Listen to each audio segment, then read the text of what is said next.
Είσαι της Πάτρας στο καμάρι, κάθε σου παίχτης παλικάρι.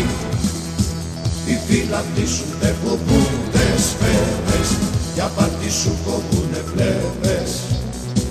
Μέσα στο γήπεδο σαν μπαίνεις, πάντα μια νίκη να μας παίρνεις.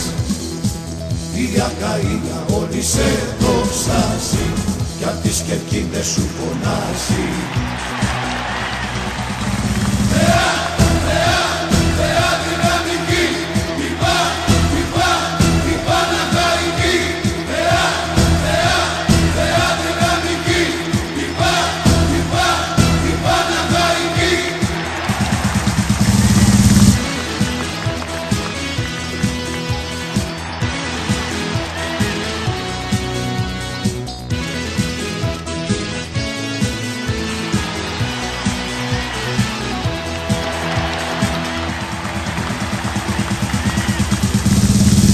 Είσαι ομάδα δοξασμένη και ο λαός σου περιμένει κι άλλο να